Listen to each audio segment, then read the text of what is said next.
Good afternoon, everybody. Thank you so much for being here for the Better Business Bureau's 2023 Cybersecurity event on Deepfake technology. This event is made possible by the BBB, Business Ethics Alliance, and Greater Omaha Chamber. My name is Josh Planos. I'm the Vice President of Communications for the BBB, and I'm joined today by two fantastic speakers and experts in this arena. Patrick Wright is the State of Nebraska's Chief Information Security Officer and is responsible for overseeing information and data security for the state. Wade Greening is a supervisory intelligence analyst with the FBI Omaha field office and is responsible for supervising the analysis of all national security-related information across Iowa and Nebraska. Thank you so much for being here for this timely conversation. Each of our speakers will present for roughly 20 minutes, and we'll wrap up with we'll wrap up our hour together with some Q&A. So if you have any questions about today's conversation, feel free to submit them in the live chat, but know that we won't be addressing them until the Q&A portion of the event, which will take place around 12:40. Additionally, we are recording this presentation for those who wanted to access this opportunity after the fact. So if you could, please stay muted to ensure that the audio is as good as it can be. I'm sure the post-event attendees will appreciate that. A quick primer on today. Deepfake technology is a way to create realistic looking or sounding videos or images that manipulate a person's appearance or voice with the aid of artificial intelligence and machine learning algorithms. This has been used to de-age actors, to resurrect folks from the past, and to put world-famous figures in designer jackets. It has also been used to create realistic medical simulations for training healthcare professionals. It's been used to generate sign language interpreters for folks with hearing or communication impairments. It's been used to make educational content more engaging and interactive. Earlier this year, Jimmy Kimmel ran a segment in which he interviewed a deepfake version of himself from 20 years ago. And for those who have seen this, it was startling how real it all felt. So there are understandably a lot of concerns about this technology for both consumers and business owners. There's a lot of fear that this technology might be abused to spread misinformation online or to help perpetrate identity theft and fraud. Increasingly, it's very difficult to know whether the communication you receive is legitimate. How do you know that the person on the other end of the line is your vendor, or local law enforcement, or your grandchild? How do you know?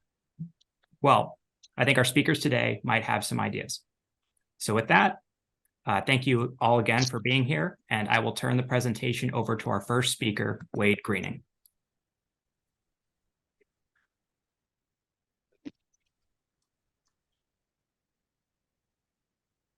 Very good. Well, thank you, Josh. I very much appreciate the opportunity to be here with you all to talk about deepfakes from the FBI's perspective. I want to open with a story. I'm sitting in my office. I get a call. It's a woman, late 60s. She thinks her boyfriend has been the victim of some form of a scam.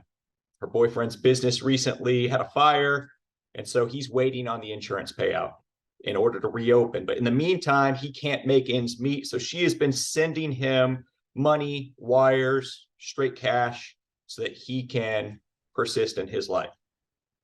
She tried to check with her bank because he is claiming that he has not received the last few payments. And the bank says, you're the victim of a scam. She claims she is not, that he just didn't receive these payments and that she needs them to go through.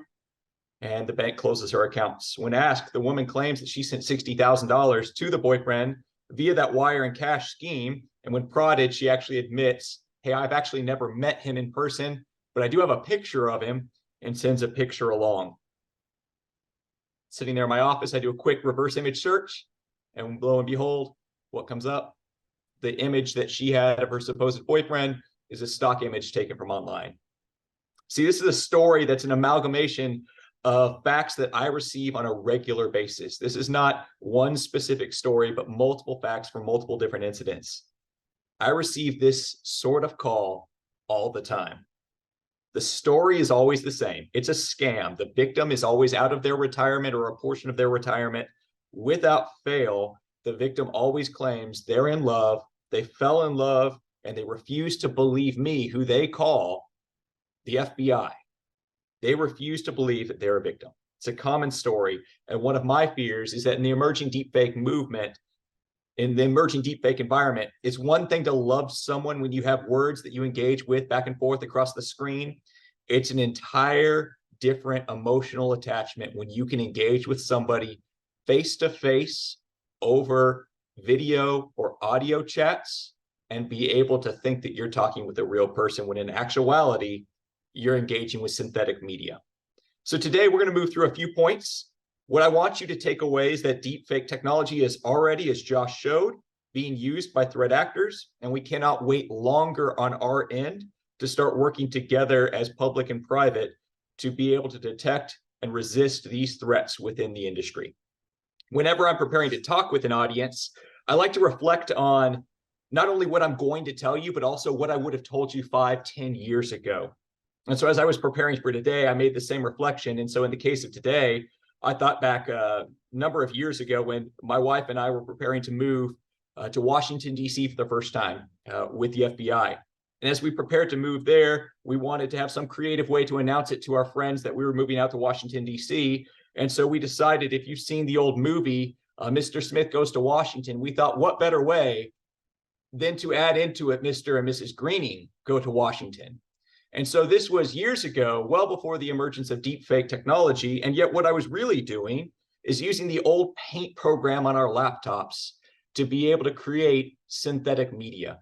Had you searched for this image, you would have seen the hits come back because everything else is realistic, but it's that one phrase that was changed by me using a paint program that gives it a different meaning, a different hash value, something different to look at. That's synthetic media. So for 2006 technology, not bad. It even holds up to 2023. The term that we would apply to this today is that I was creating a cheap fake. Another way we say that is a shallow fake. If you did a quick review of the codes, if you did a simple review of some of the existing images, if you did a close examination of even the fonts and the angles, you would be able to tell quickly that this is a fake image.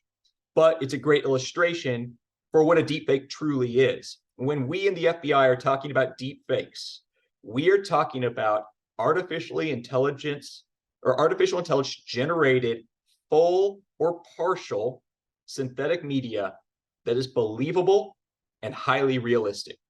So in the case of what you're looking at on your screen, that would be a partial generated synthetic media, not generated by AI, it was generated by me using a paint program. But this is partial in the fact that there is a realistic image that I grabbed and I made a basic change to it using my available technology. A true full synthetic media would be they're creating the picture out of nothing. And there is no other comparable picture out there. And so a reverse image search may not be able to find that because it truly is a first picture of anything like that. Now, deepfakes, synthetic media have been around for a while. It's not like it just came out within the last 2 years. A recent study that was sponsored by Department of Homeland Security and had multiple participants from the FBI involved and some private sector partners identified this timeline you see on your screen about some of the deepfake technology. Most of these were fairly rudimentary, and they focused on either face swaps or mouth swaps. So you change the mouth on somebody, make it look like they are saying something that they are not, but the movements of the body are all the same. But others, like you could see towards the far right, the Anthony Bourdain documentary, it was much more complex because in that one, the audio was actually completely faked, and it was aligned to match up with the movement of the mouth in a real video. That is a much more complex effort to do, and that's where we're seeing the technology going. And then there's other twos on here, other two in orange. These are doctored videos that were purely synthetic and created purely synthetically with nothing else to go off of. With the emergence of generative artificial intelligence technology, which is increasingly free and easy to use, the Eurasia Group describes the democratization of artificial intelligence as a top risk for 2023. And these new generative AI technologies we see as a key driver in the development of deepfakes. See, when the FBI or when the US intelligence community considered what the world would look like in the year 2040, it identified technological advancements such as deepfakes as a key driver of every potential global future. It saw deepfakes that would aggravate social tensions by further inflaming those already existing tensions using AI-generated synthetic messaging. We're already seeing some of that happen today, but it further saw that also the application of deepfakes through video manipulation in particular would lead towards tailored marketing, tailored narratives, things that authoritarian governments could and would use to further control their populations. And so when the US intelligence community looks out at the year 2040, it sees technology as a key driver, including deepfake technology, as a key driver for what the world will look like in the year 2040. This product that you see on your screen says Global Trends 2040. This is available open source. You can go Google this and pull this up right now and read it. It's a fascinating read. I highly encourage it. That's the rosy picture as to a baseline of what deepfake technology looks like now, where it's going from the FBI and the USIC perspective. Basically, the technology to create synthetic media is here now. Threat actors are adapting to create this media using an ever-increasing suite of tools. You'll note that even when I talked about the USIC's view, the US intelligence community's view of the global future, I mentioned that deepfakes are seen and technological advancements are seen as drivers of potential global scenarios. Drivers are not threats in and of themselves, so we're not saying that deepfakes themselves are a threat. What we would say, though, is that technology like deepfake technology propels threat actors forward by giving them a novel capability, a new target set, or demonstrating some form of new motivation. And when we in the FBI talk about new capabilities, new targets, new motivations, we refer to the intersection of those three areas as threats. And so now I want to move on and talk to what threat could a deepfake pose when used by a threat actor. We in the FBI see three key threats to businesses posed by deepfakes. The first is threatening brands. And when I talk about brands, I'm talking about reputation. The second is the impersonation of key leaders and what that might lead to. And the third is the enabling of access to sensitive communications and sensitive information. So let's start by threatening brands, because I think it's one of the most significant. Business reputation, as you all very well know, is one of the most valuable forms of social currency. In a world of deepfakes, angry customers, disgruntled employees, and unethical competitors all could be motivated to turn to the cheap and easily available technology to generate deepfakes, which could be catastrophic to the brand, to the reputation. Another form of brand threat is indirect. Consider the example I gave at the beginning, where I'm talking about the calls that I get at my desk about somebody's been scammed out of their money. Like me, everyday banks and other financial institutions are receiving similar calls about scams that their customers are encountering. And also, like me, no matter the length that those financial institutions go to, the customers just cannot be convinced that they are the victim of a scam. And so with little recourse and little other course of action, the financial institutions close the accounts and try to do what they can to stop the money from going to a scammer. With the inclusions of deepfakes, however, the public will be even more vulnerable to these scams. We're going to see those emotional bonds start to form between scammer and victim. And as people increasingly fall to these scams and are increasingly unable to be persuaded that they are truly a victim, and as they see that banks and other financial institutions are closing down their accounts, the indirect cost is towards the brand of the financial industry, the brand of the financial institution. We're already seeing the indirect brand issue surface in deepfake pictures that are proliferating across some social media applications that pride themselves in ensuring that you know who you're engaging with, you know who you're talking with. If that is not able to be proven, if you can't verify who you're talking with because there's a potential for a deepfake video on the end, that hurts the brand, even if indirectly. We've also seen it in a deepfake video, as you can see on your screen, purportedly of the Ukrainian president. In this video, which is available to watch, and it's got the nice red deepfake letters that have been put on there by the media entities that have put this out. When you look at this, the call in Ukrainian is for his country to surrender. Now, obviously, this is fake. Obviously, it's not true, but this was put out for people to consume. Now, outside a discerning customer, deep fakes like this can damage whole brands. So the second key threat that we see is the impersonation of key leaders. In present business email compromise schemes, the modus operandi is for a threat actor to emulate the emails back and forth between maybe an executive and the individual responsible for making payments. They'll target those emails, they'll get in between the emails and watch what that email looks like. When you want to make a financial transfer, who emails you as the financial controller to say, make this payment to this account? How does that look? How do they sign their email? And as they identify that, they take that information and wait till the executive is gone on vacation or on a flight, and then they will emulate that email, send it to the financial controller and say, we need to make a payment to this bank account, and provide a different bank account than is traditionally used.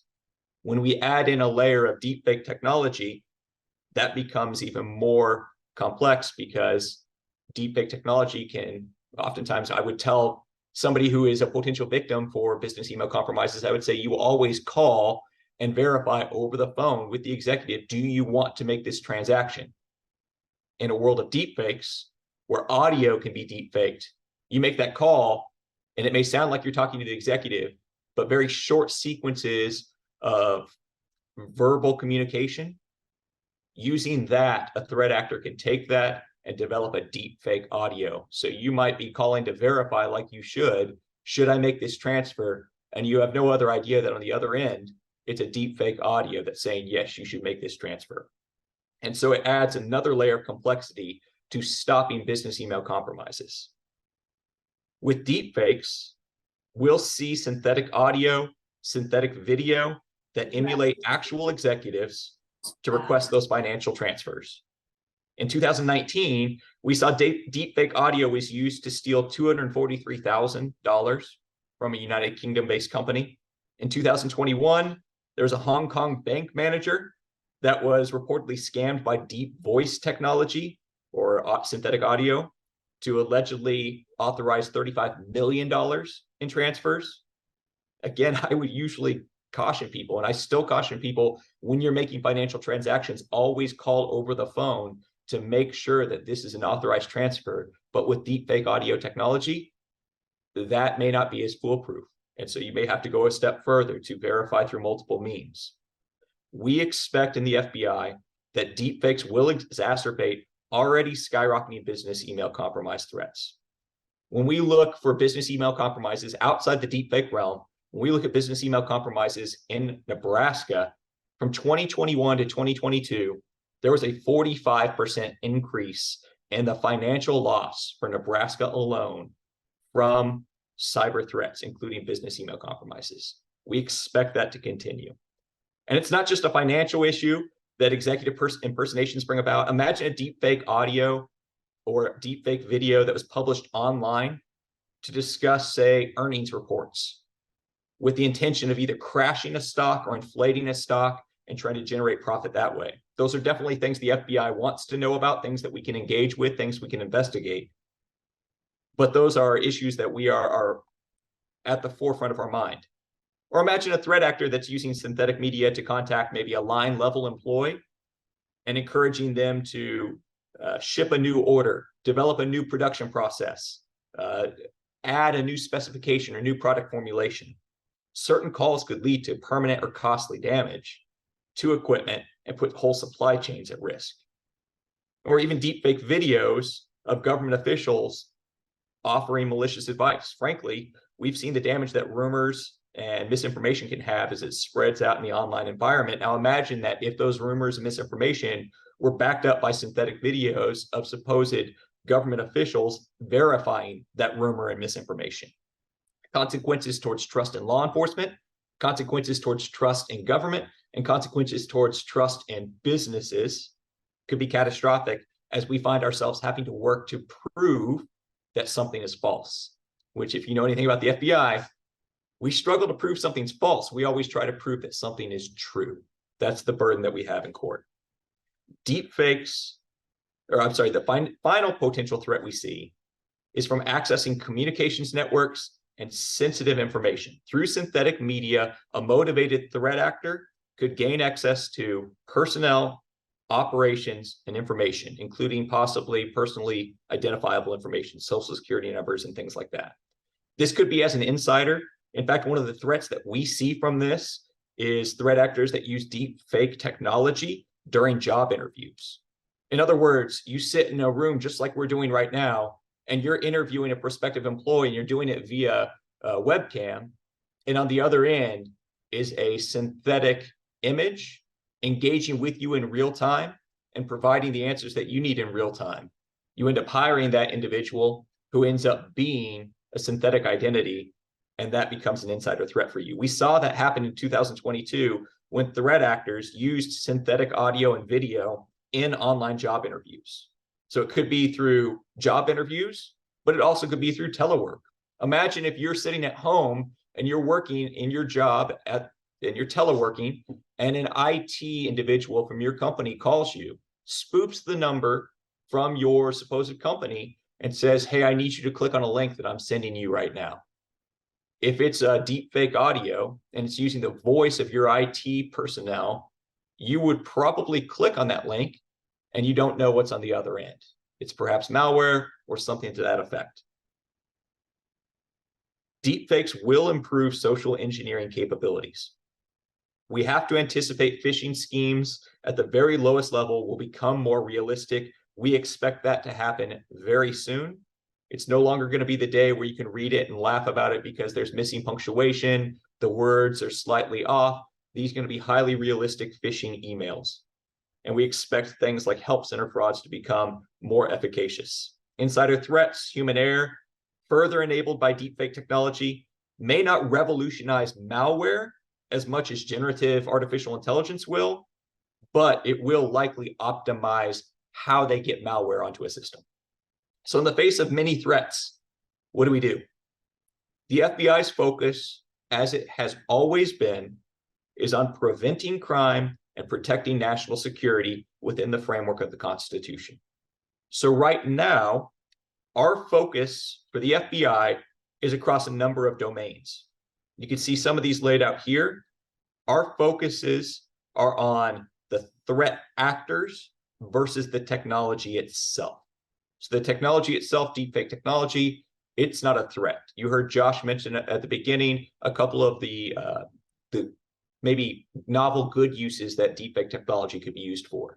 We are not caring about the technology. We're worried about the threat actor and how they can make use of this technology. So for the FBI, we're focused on how criminal actors are already using deepfake technology to extort and victimize minors for sexual purposes. We are seeing that ongoing now. We are looking at how cyber actors are experimenting with deepfake technology to optimize monetary thefts. And we're looking at how foreign adversaries are using deepfakes to recruit unwitting or sometimes witting individuals to improve artificial intelligence programs for foreign governments. The FBI has taken three key approaches with regards to deepfakes and artificial intelligence. First, we're working with interagency partners to assess and analyze the threat. What does it look like and how can we respond, and what opportunities do we have to get in front of it? You can find FBI products that have been written with groups like NSA, CISA, DHS, and others available on the open internet. In fact, the two that you see on your screen right now, if you put those in the search browser of your choice, you will find both of those open and ready to be read. In fact, much of what I talked about today comes from that document on the right. This is a recently released product that I encourage all of you to take a look at. There's some really good recommendations in there as well. Second, we're focused on improving timely information sharing to private sector partners. Some of that information will be released in the clear on open internet for anyone to read. The two things you see on your screen right now, those are open for anyone to access and read. Other information will only be provided to partners who have signed up to work alongside the FBI through programs like InfraGard, which is an information sharing organization. And finally, we're working with our academic and private sector partners already to identify what new artificial intelligence enabled threats, including deepfakes, exist. And so what we would ask is, when you see novel or nefarious uses of artificial intelligence technology, we need your partnership to understand that potential threat. When you encounter AI-enabled threats, we need you to report that to places like ic3.gov, because only by shedding light on this threat will we be able to collectively defeat it. So what can you do? First, report to ic3.gov. And second, sign up for InfraGard. InfraGard is an information sharing organization associated with the FBI. It's one of our primary ways we disseminate information to our private sector partners. Much of the content from today's presentation we made available out to InfraGard. You can go to infragard.org, and that's guard without a U. Go to infragard.org and you can see how to sign up. We also encourage that you take as many efforts as you can to verify financial transactions over the phone, especially if it's large or contains unusual or new information, and also be mindful of deepfaked audio. We would recommend that people incorporate into their businesses efforts to detect deepfakes, and even if you can't implement specific technology, lost my light.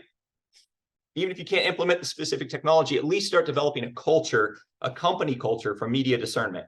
The source of all media should be checked and verified. Reverse image searches should occur. Basic examination of audio and video for inconsistencies or other signs of manipulation, looking at the metadata, and an examination of the message. Does this message even make sense within the context of what you know?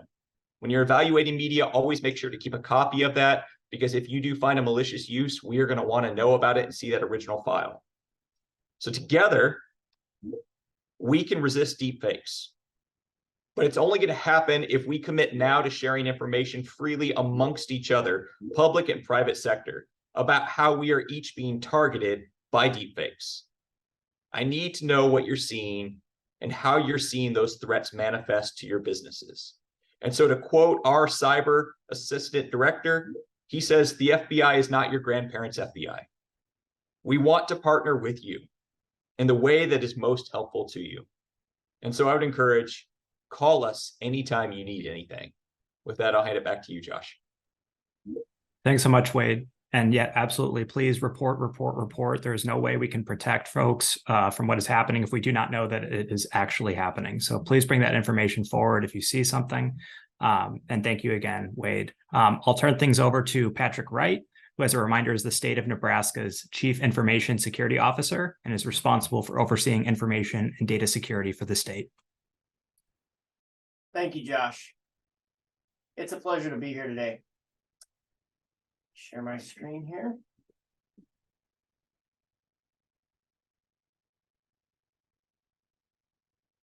So artificial intelligence in the era of deep fakes. So as Josh mentioned, I'm Patrick Wright. I'm the Chief Information Security Officer for the state of Nebraska. I think it's important to start off by stating and understanding what AI is and is not. To qualify as an AI system, it must exhibit some level of learning and adapting based on input and existing data sets. For this reason, decision-making systems, basic automation, and statistical analysis are not considered AI systems. They're strictly looking at existing data sets and not learning or adapting. What these are not is we are not talking about advanced military self-aware cognitive intelligences that are often depicted on the big screen. We're not talking about your Hollywood AI systems here. From a technology standpoint, we will have to expand the bounds of quantum computing and apply it to AI before those kinds of capabilities are brought into realization. We are years, if not decades, before we get to that realization. AI's current capabilities are rather narrow in scope and confined by programmatic safeguards. However, there are always loopholes and safeguards for someone looking to violate them. Oops. AI, as it pertains to deepfakes, they're often part of a greater campaign. They're often part of mis, dis, and malinformation cyber campaigns. It's reported that Hamas and its supporters used deepfake technologies for pro-Palestine campaigns leading up to the actions on October 7th, and since then.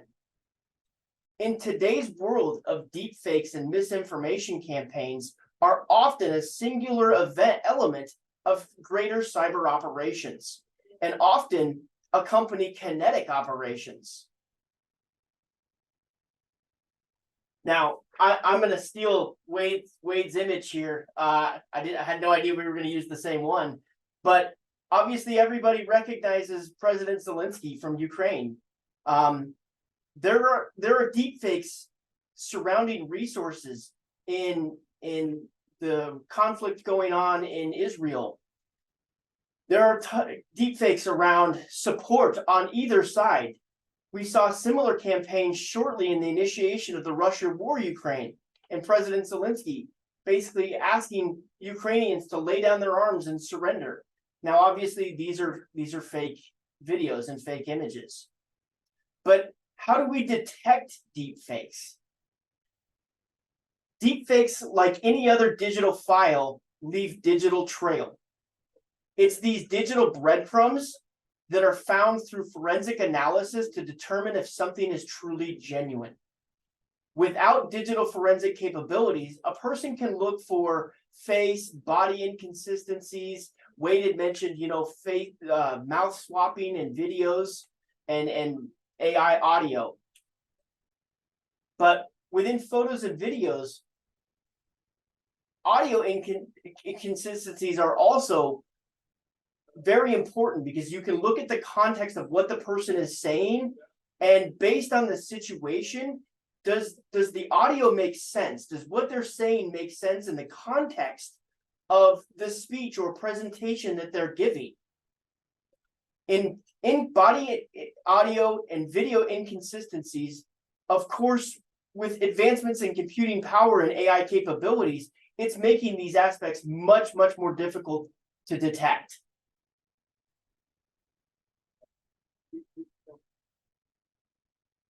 So, strategies to address deepfakes. So, at the state of Nebraska, we promote safe, trustworthy, and recognizable online services and legitimate content. We are coordinating and collaborating with technology companies to enhance capabilities within the state of Nebraska. We coordinate with law enforcement and private sector partners when these types of issues are identified. We are promoting the standardization of government entities using a .gov top-level domain and other safe online, recognizable, and trustworthy online services.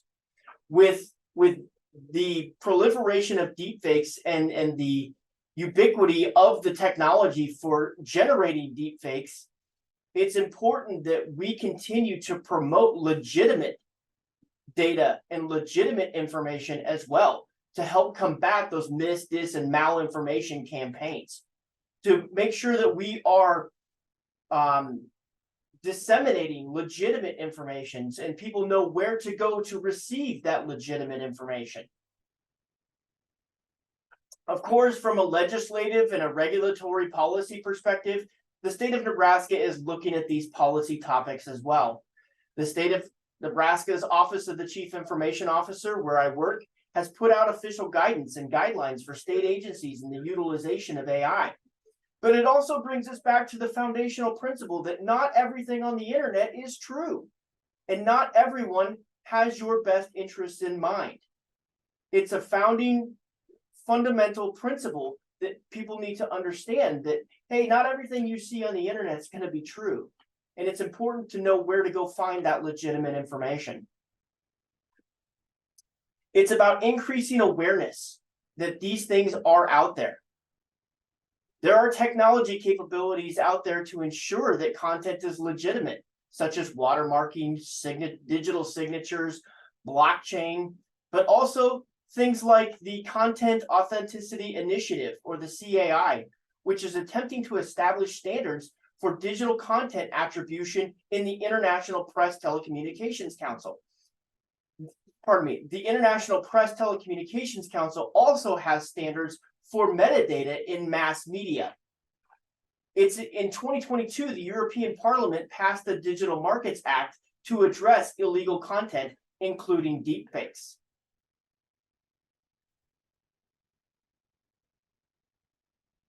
So it's important to note that while these technologies and standards are emerging and evolving, this is still relatively new aspect of technology's utilization here in the United States. We're struggling to keep pace from a regulatory standpoint and keeping pace with technology. Worth noting, it's very difficult from a policy or a regulation standpoint to come up with a one-size-fits-all solution. It's particularly around continually evolving technology. So how do lawmakers start to put safeguards in place on new and emerging technologies without stifling innovation of the markets? As Wade mentioned, it's very important that as your organizations, businesses, and anyone runs across these deepfakes, it's important to report these things as much as you can. Moving into more of a AI good versus evil, there is no light without the dark. Like any other technology, it's neither inherently good or evil. You have those people that will use the technology to do malicious things. There are those that would leverage deepfake technologies to do malicious things and try to sway public opinion. However, we can't deny the business's advantage of artificial intelligence systems in order to achieve greater efficiencies. There are legitimate things that you could use AI for within your organization, such as Wade mentioned, marketing and advertising. Deepfake technology can be used to create highly engaged and personalized marketing content for consumers. Businesses can create personalized video ads for individual customers. The entertainment industry, I talked about Hollywood big screen AIs. In the entertainment industry, deepfake technology can be used to resurrect deceased actors or create digital avatars, live performers, or movies. Look at CGI in the film industry and what they're doing with this technology. I mean, you can bring dinosaurs to life and you can bring past presidents to life. Businesses can use it to create personalized content to enhance user experiences, which improves their customers' engagement and customer satisfaction scores. So there can be positive outcomes to enhance and advance these types of technologies. There is potential for the negative, though. Deepfakes is one of those negative impacts, along with many other that include ethical dilemmas, security and privacy concerns about data that's being used to teach AI models. You will always have those who will test the bounds and attempt to exploit the safeguards that are put in place. Deepfakes can be exploited for fraudulent activities. Malicious actors may impersonate executives, employees, or business partners to carry out financial scams, as Wade talked about with business email compromise. You can actually create fake and fraudulent documentation. Deepfakes can be used to create fake videos, audio recordings that damage a company's reputation. Competitors or adversaries may use deepfakes to spread false information, going back to those mis, dis, and malinformation campaigns, leading to a loss of customers, trust, and credibility. So deepfakes, kind of where do we go from here? Deepfakes have the potential to undermine public trust in government. Deepfakes can be used to create realistic-looking videos or audio recordings of political figures, like we saw with President Zelensky. There are a number of them out there of President Biden. But going beyond political figures, it's also military figures or prominent figures such as celebrities or business owners. This can be used to undermine trust in institutions, incite social unrest, and influence public opinion. Deepfakes have the ability to discredit legitimate officials and escalate geopolitical tensions. As the world becomes more polarized, it's imperative that we promote the legitimate, truthful information that organizations are putting out. Again, I can't urge you enough to report these types of incidents, and I thank everyone for their time, and it's a pleasure to be here, and I'm happy to answer questions. Thank you so much, Patrick. So our first question for our panelists is, and this ties directly into the question that Jim identified in the chat, but for both speakers, what are the most effective methods for detecting deepfake content? Is there a technology that we can consider adding from either a business or consumer perspective to better identify what is synthetic content versus legitimate content? Is there anything that we can do on a personal level to identify this more readily? Sure, I can kick this one off. There's, from a personal level, there are capabilities out there to detect. Basically, are you asking if we're going to use AI to detect AI images? Yeah, actually, that's one capability. But there are things that you can do, from a personal perspective of looking for the body manipulation, the face manipulation, the audio manipulation, things like that. There are technologies out there that can detect these. Unfortunately, they're usually not available to, consumers. Yeah, and I would echo what Josh said. The technology, there's technology solutions out there. We don't make recommendations on technology solutions, but context is everything. And Patrick mentioned it during his presentation. Context is the most important aspect, and training your folks to be on alert for what is the context surrounding what they're looking at. That's something that AI cannot generate the right context, at least not yet. And so you can deep fake a photo, but you can't put it in the right context all the time. So I think there's a lot of training aspects.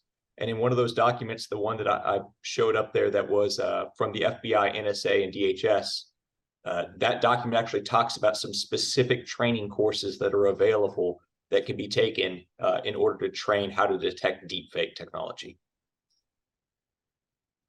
I'm wondering if both of you would be willing to kind of peel back the curtain and talk a little bit about how your specific organizations have evolved to combat AI, deepfake content in recent years. I would imagine it's top of mind for both of you. So are there any internal policies or internal trainings that you could share with us that might be something that could be applied for the small business owners and the consumers on this call?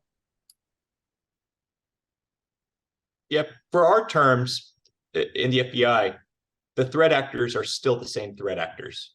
They have not changed. And so it is, I don't want to say business as usual for us, but we are going after the threat actors. They just have a new means to conduct their threat activity. And so we adapt to that. We adapt as we need to in terms of tools and policies and procedures and what we can do. But at the end of the day, what we need most is we need partnership from private sector. We have to know what you're seeing.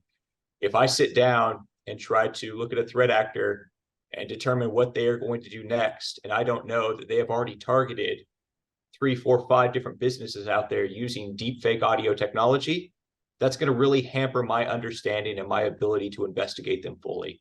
So it's going to be critical for the public, for private sector businesses, to report to any entity that they can when they see deepfake technology used in malicious manners. Wade really touched on it. It's a training aspect. One of the things that we do is we put everybody through a monthly cybersecurity awareness training that says, look at the context of what you're getting. Do these emails make sense? Does it make sense that I got an email from the CEO or the president of the organization or the director of a state agency asking me to go buy a gift card and send them the numbers? That's a very common one. Does the context of that make sense?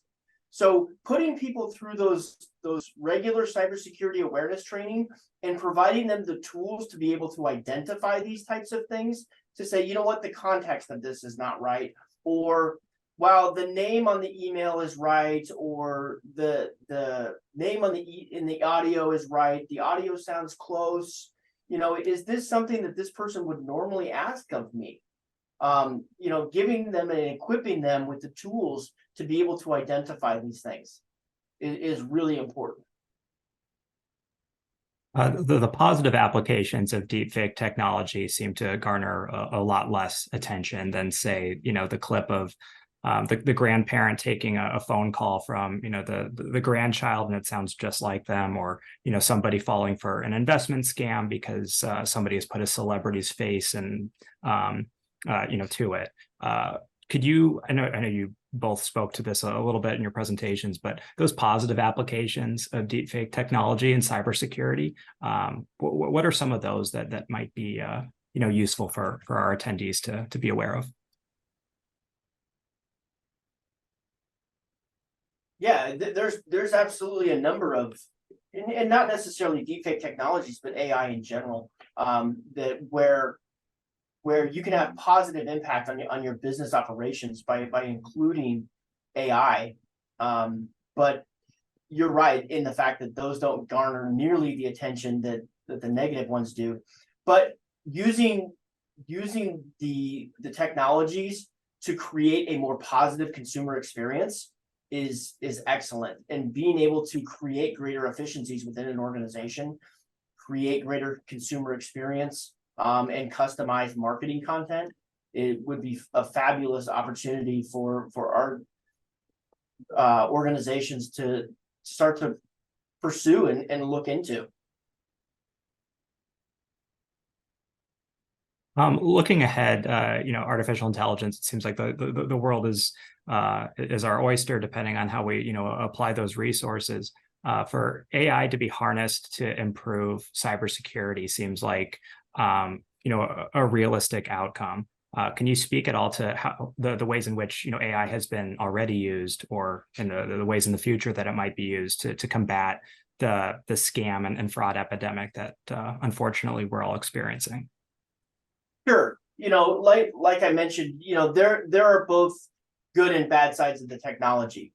There is good and evil in applications within the technology. We are using artificial intelligence and not necessarily the state of Nebraska, but the security community as a whole, leveraging artificial intelligence, machine learning to enhance the capabilities and to be a force multiplier for cybersecurity. So being able to apply a technology like AI or machine learning to something like behavioral analytics, is it normal? And again, looking at those things of context, is it normal for a person to be uploading massive amounts of data in the middle of the night? That's a behavioral activity that these security tools would flag on to say, hey, look, based on the behavioral analytics of this person, that's not a normal behavior for them, and we need to check that out. And so it would flag that behavior. So integrating advanced technologies into capabilities like that and enhancing cybersecurity products and tools. So Mary had a question in the chat about, is there a benefit to reporting locally versus, nationally? Wade, could you kind of walk through the process of, you obviously work out of the FBI Omaha field office, so the benefit potentially of reporting locally, or how the IC3 reporting process works? Yeah, absolutely. The baseline answer is get it to us the way you can. If you call our office, you'll be directed to 1-800-CALL-FBI, and we will take that report and we will work it the same as if it's sent in through ic3.gov. So ic3.gov, if you've not visited that website, it's a website where you fill out a form to report that you have been either victimized or the attempted victim of a crime on the internet. And we don't promise that we are going to investigate everything, but what we do say is that when you report it there, you may have a small monetary loss, something that unfortunately we just don't have resources to work. But if 100 other people have that same small monetary loss, we have the capability to match up information through ic3.gov based on what's reported to say, hey, there's 100 victims and they've all got substantial loss. We can work this together. And that's where we start to see trends and patterns. And so that's important for us to know. We want to know that information. The key thing I would say, beyond just the reporting, is speed. report it to us soon. Every hour that passes after you make a financial transaction that you determine is a scam or is an illicit financial transaction, every hour that passes makes our job more difficult. If you call us ahead of time, there are ways that we can help. If you call us as soon as you know, as soon as you realize it, we will see what we can do. But ultimately, ic3.gov is the one that we send people to. If you do call 1-800-CALL-FBI, you won't be turned away. We'll take that report, but it's not going to be better one way or another. Patrick, is there a reporting process for the state that specific to cybersecurity that you want to address? Not actually a specific reporting capability for deepfakes or anything like that. Your people are always welcome to reach out to siso@nebraska.gov. So that stands for State Information Security Officer, siso@nebraska.gov. And what that does is that's a monitored mailbox by my security team, and so that we can address security incidents from that perspective.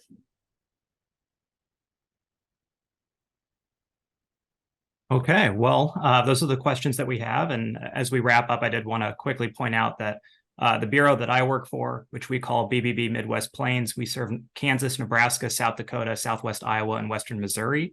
You can access our specific bureau at www.bbbinc.org. We provide year-round programming that we encourage you to check out. We're also on social media. You can see our handle there. And the BBB system actually has a really useful cybersecurity HQ with a lot of helpful information. You can access it for free. It's bbb.org/cybersecurity. We also have a reporting tool, like other organizations. Ours is called Scam Tracker. It's free. It's publicly available. You can drill down by scam type. We attempt to bucket scams so you can see what's happening in your area. You can drill down by zip code. Again, it's a really useful way to understand what is happening, in your community. But we can only ever, let folks know that something is happening if we, receive those reports. So unfortunately, there's a number of reasons why folks are hesitant to report their experience, but it's really important that you do bring that information forward. There's not going to be a flashing sign that says, you're the victim of a deep fake. But if you anticipate something, or if you feel like something is up, it costs you nothing to bring that information forward and to create something positive out of something that might at its root be so overwhelmingly negative. So I would encourage you to do that. I do want to again thank Patrick and Wade for being here today, and to all of you for attending. It takes all of us to create what is a truly protected community, and even a step like attending a webinar is a really fantastic place to start. So we sincerely appreciate you being here.